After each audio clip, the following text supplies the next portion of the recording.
정호승 시인의 작품 중에 나는 희망을 거절한다 이런 시가 있습니다. 그 시에 보면 이런 대목이 나옵니다. 나는 절망이 없는 희망을 거절한다. 희망은 절망이 있기 때문에 희망이다. 희망만 있는 희망은 희망이 없다. 희망은 희망의 손을 먼저 잡는 것보다 절망의 손을 먼저 잡는 것이 중요하다. 이런 대목이 나오죠. 이 시인은 절망과 희망을 한 짝으로 노래합니다.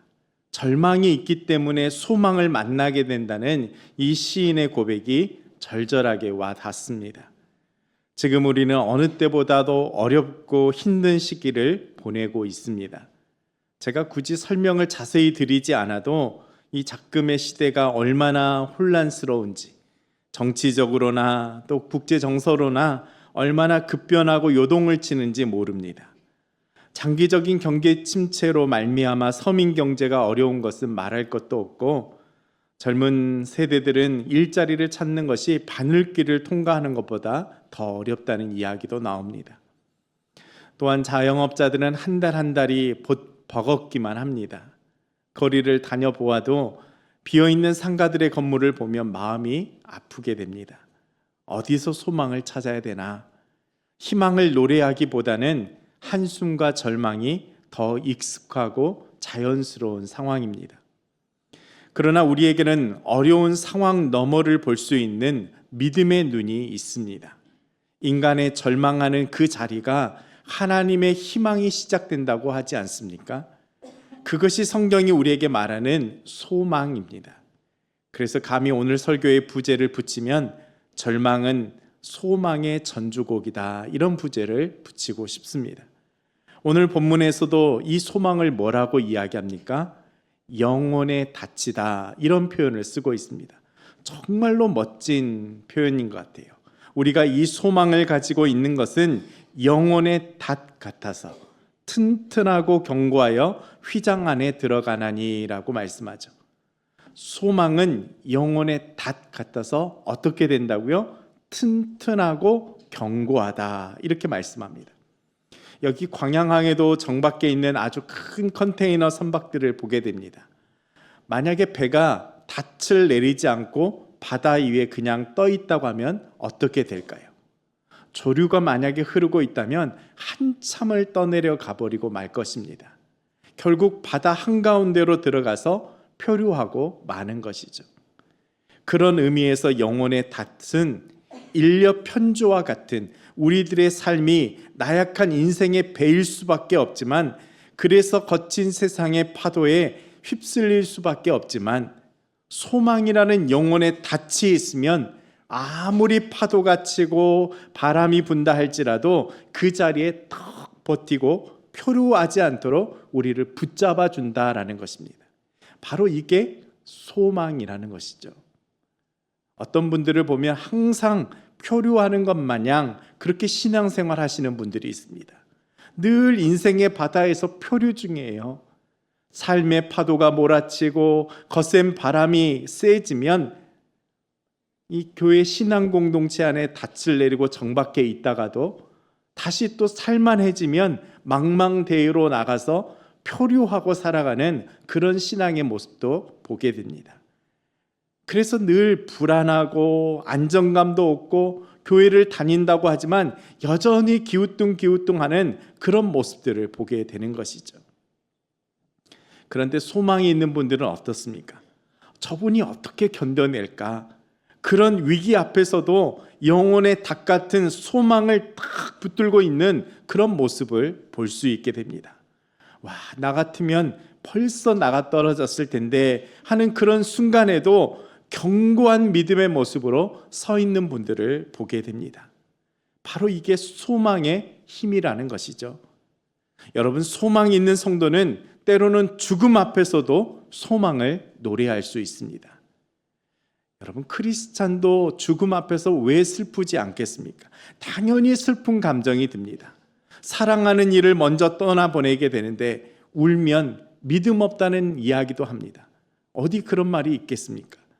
해외로 이민만 떠나도 가족들이 슬퍼서 공항에 모여서 눈물바다가 되는데 떠나보내는 것 당연히 슬픈 일입니다. 그러나 크리스찬들의 장례식장에는 소망이 있는 슬픔이 될 것이고, 반면에 크리스찬이 아닌 천국에 소망이 없는 사람들의 장례식은 소망 없는 슬픔일 것입니다. 성도가 죽음 앞에서도 소망을 가질 수 있는 그 힘은 천국에서 다시 만날 분명한 소망이 있기 때문입니다.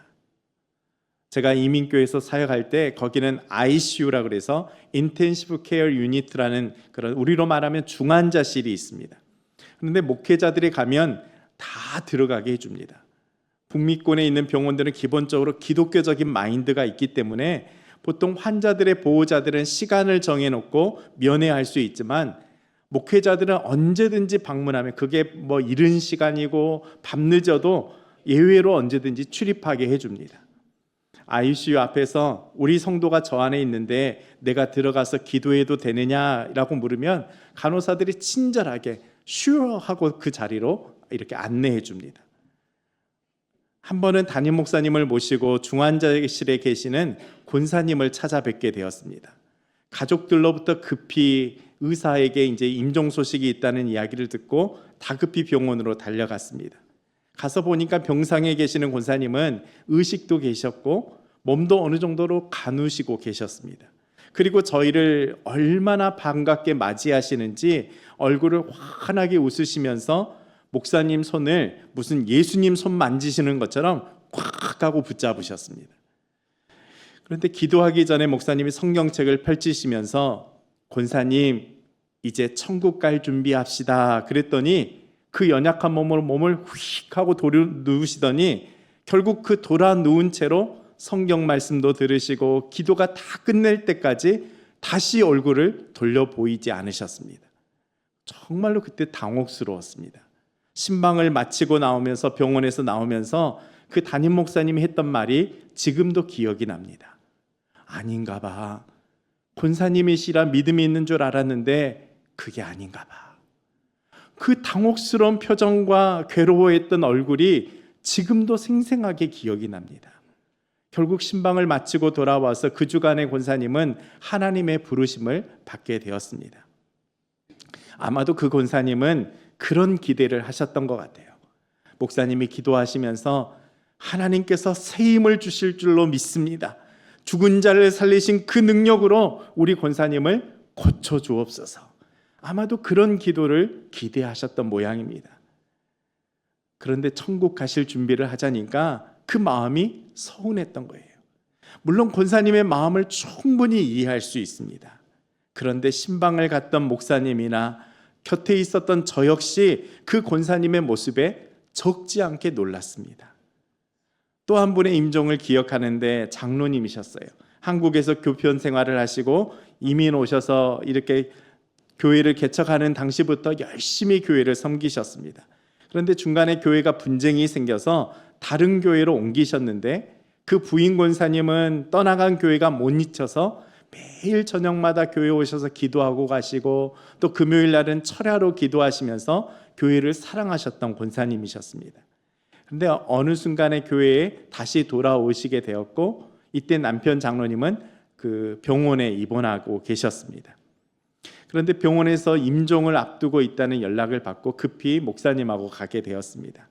저는 그때까지 장로님을 한 번도 뵌 적이 없었는데 처음 본 저의 손을 잡으시고 부인 권사님 통해서 제 이야기 들었다고 하면서 목사님 하나님 잘 섬기고 성도들을 사랑하는 훌륭한 목사 되십시오. 그렇게 말씀하셨습니다.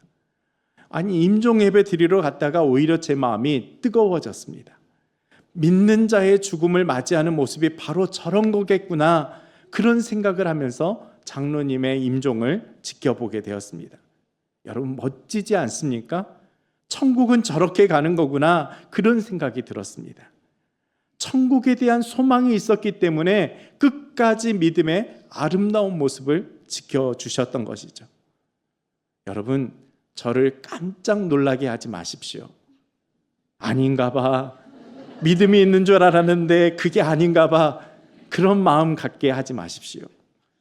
권사님을 신방 갔던 그 목사님의 탄식처럼 그 얼마나 황당한 그 모습을 보면서 장로님의 임종을 이렇게 오버랩되면서 천국의 소망을 부여잡는 모습이 저렇게 아름다운 모습이구나라고 생각하게 되었습니다.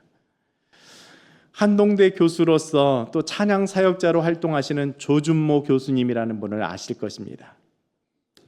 우리 교회도 예전에 아쿠아 카페가 있었는데 거기서 찬양 콘서트를 하셨던 분이십니다. 그런데 그분의 아버지가 조영택 목사님입니다. 캐나다 밴쿠버에서 목회를 하셨고 또 제가 있었던 토론토에서도 교회를 섬기셨습니다.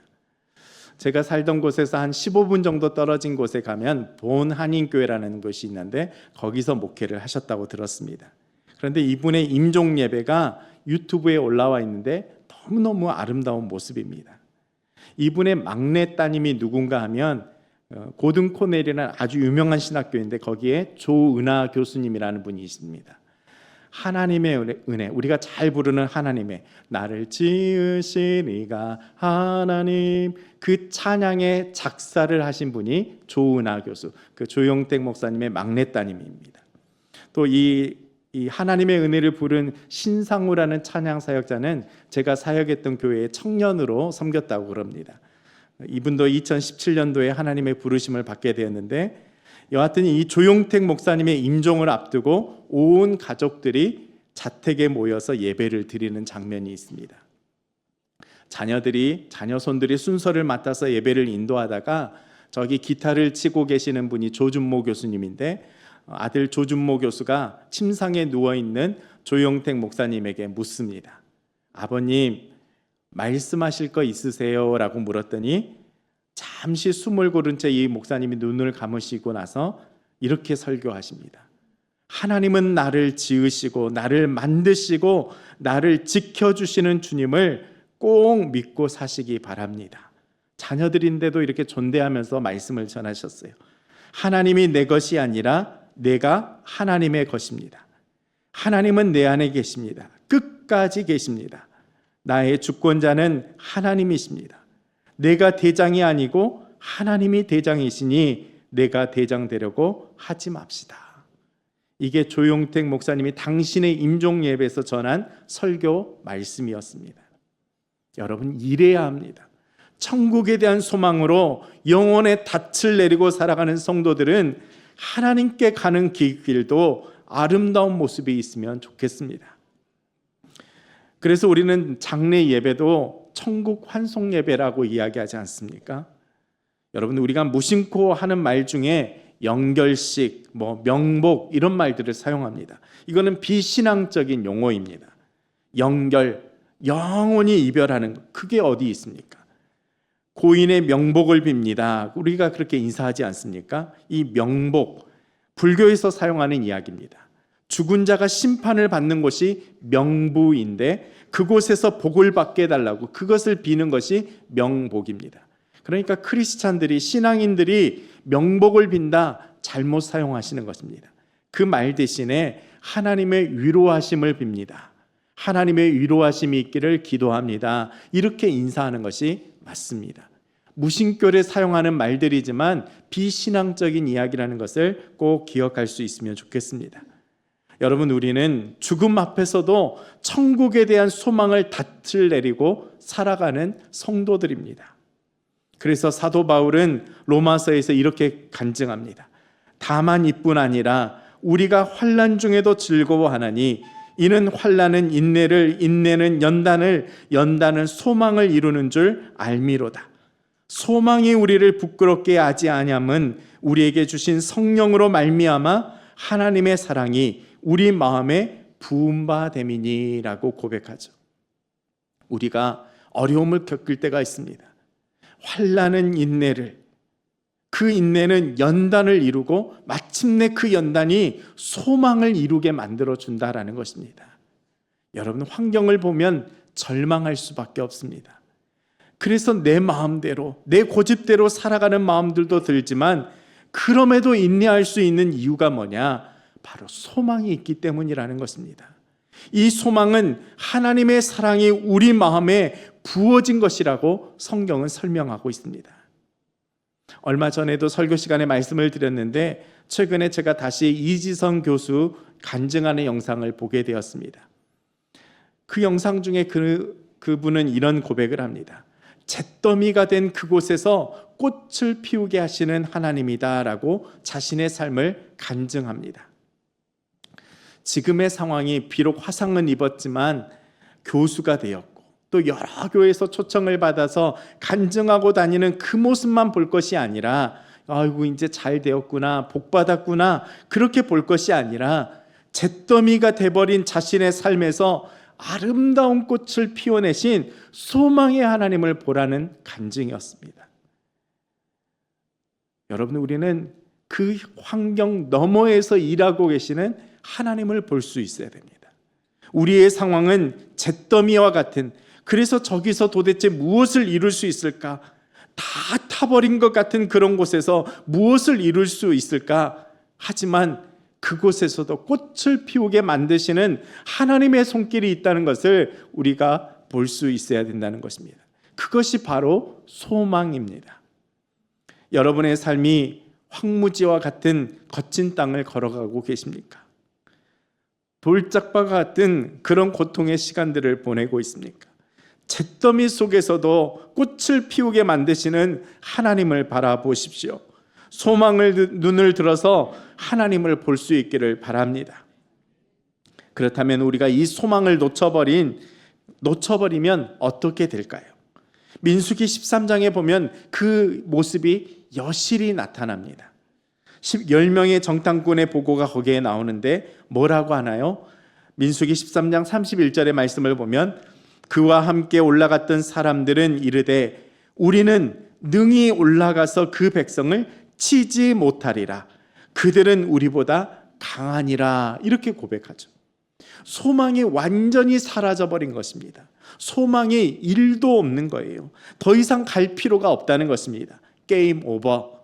올라가면 우리는 다 죽는다. 그 이야기를 하고 있습니다. 여러분, 이 정탐꾼의 보고에는 소망이 없습니다. 무슨 소망이 없는가 하면 하나님이 하신 약속의 말씀에 대한 소망이 전혀 없는 것입니다. 이 땅을 너희에게 주리라 하나님께서 반드시 약속하셨고 출애굽하게 만들어 주신 것입니다. 그런데 그 하나님을 저들은 너무 과소평가해 버린 것입니다. 여러분, 하나님이 그냥 무작정 이스라엘 백성들을 애굽에서 나오게 하시고 광야길을 걸어서 가나안 땅에 이끌으셔서 이제는 너희들 마음대로 살아라, 그렇게 하신 분이 아니라는 것입니다. 하나님께서 애굽에서 출애굽하게 하셨을 때는 그 인도하여 내신 분명한 계획과 목적이 있었다는 것입니다. 하나님께서 이스라엘 백성들을 향한 분명한 계획을 갖고 이끌어내신 것입니다.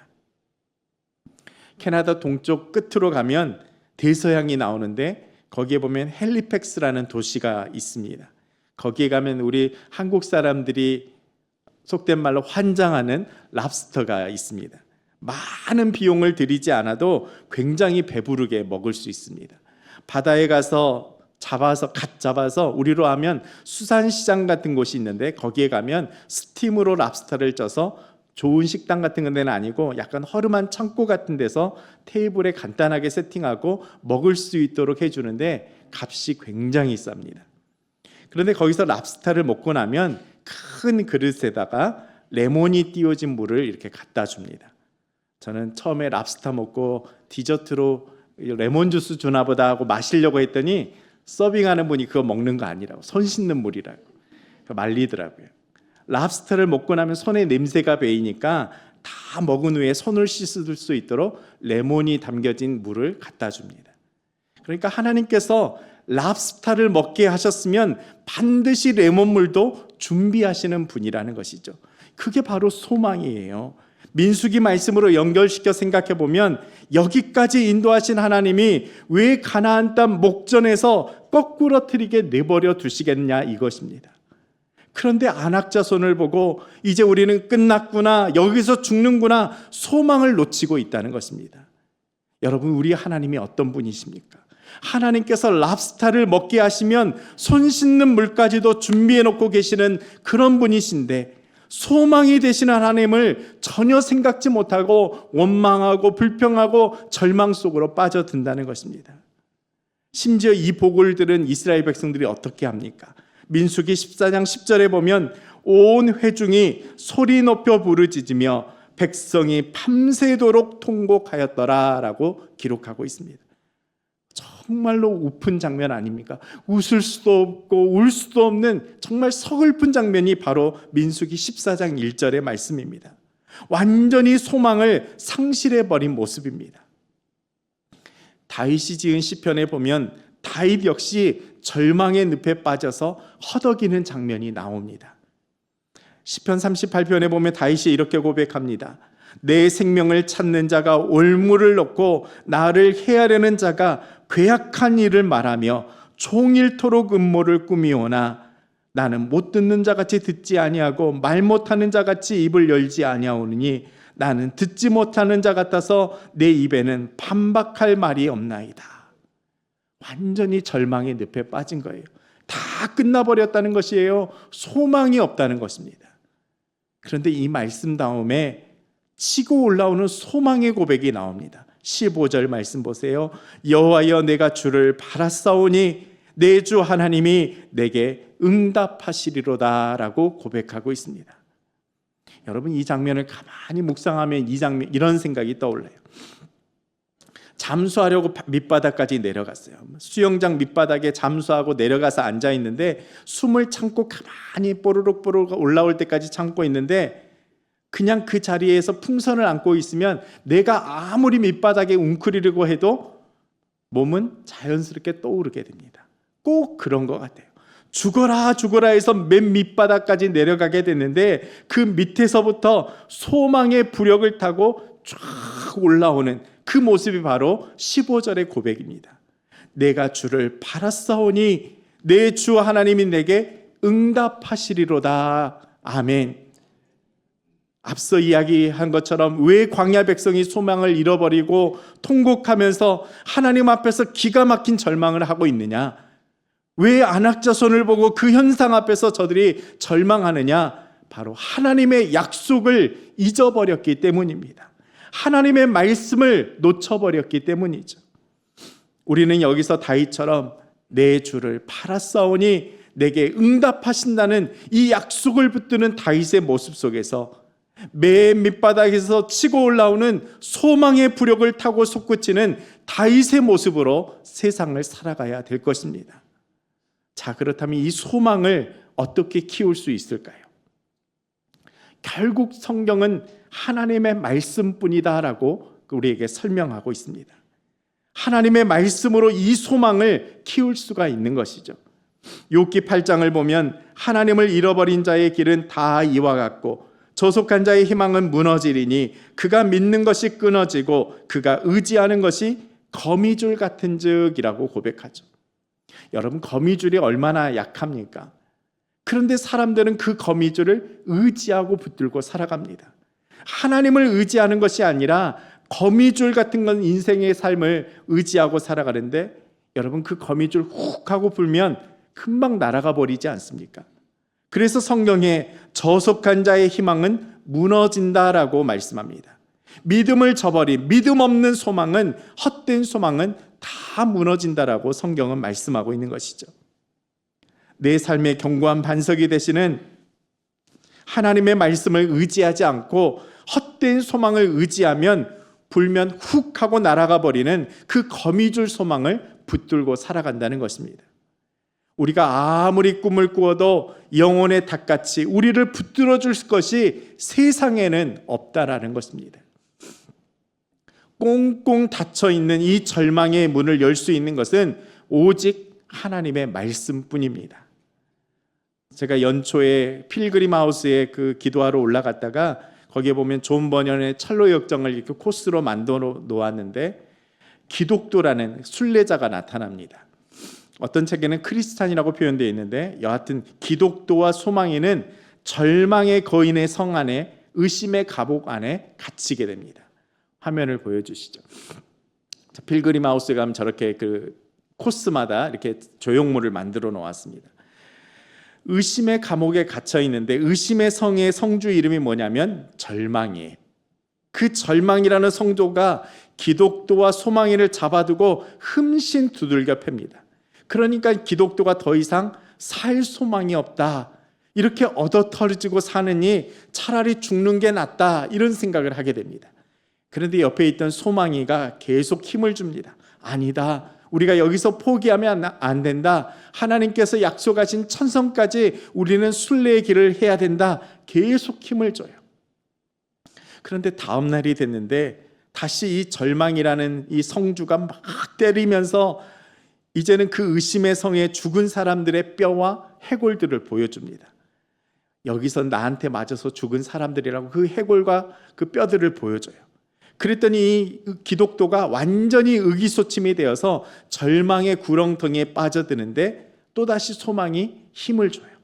그런 와중에 기독도가 무슨 생각을 하게 되냐면, 잠깐만, 내게 열쇠가 있지, 그런 생각이 떠오릅니다. 그 열쇠 이름이 약속의 열쇠입니다. 그래서 의심의 그 성문에 열쇠를 넣고 돌렸더니 철컥하고 문이 열리게 되죠. 말씀으로 열 수 있다는 거예요. 철로역전에서 존 버년이 이야기하는 것은 그 절망의 감옥에서 빠져나올 수 있는 유일한 것이 하나님의 말씀이다라는 것을 보여주고 있는 것입니다. 여러분, 우리가 소망의 부력을 키우는 방법이 하나님의 말씀으로 그 부피를 날마다 키워나가셔야 됩니다. 저 물속 깊은 곳까지 내려간 나의 삶이라 할지라도 말씀으로 부력을 키워서, 소망의 부력을 키워서 솟구쳐 오르듯이 절망의 성에서 빠져나오셔야 됩니다. 그리고 소망을 키울 수 있는 또 다른 방법이 기도입니다. 시편 34편 6절에 보면 이 공고한 자가 부르짖음에 여호와께서 들으시고 그 모든 환난에서 구원하셨도다라고 고백하죠. 또 시편 50편에 보면 환난 날에 나를 부르리라, 내가 너를 건지리니 내가 나를 영화롭게 하리로다라고 고백합니다. 여러분, 기도에 무릎을 꿇는 것이 얼마나 중요한지 모릅니다. 여러분, 울어도 하나님 앞에 와서 우셔야 돼요. 욥기에 보면 욥은 정말로 물속 저 밑바닥까지 내려가는 삶이지 않았습니까? 하나님께서 사단의 시험하는 것을 허락하셔서 욥의 목숨만 빼놓고 나머지 모든 것을 다 흔들어 놓습니다. 자녀들도 데려가죠. 재산도 가져가 버립니다. 건강도 가져가 버립니다. 마침내는 아내마저 데려가 버리는, 인간으로서 겪을 수 있는 모든 고통을 다 겪게 만드십니다. 밑바닥이 아니라 밑바닥을 뚫고 저 아래로 내려가는 처참한 고통을 욥이 겪게 되는 것이죠. 거기다가 친구들이 위로한다고 와서 그 상처 위에 소금을 덧뿌리는 것양 처참한 말로 그의 마음을 후벼 팝니다.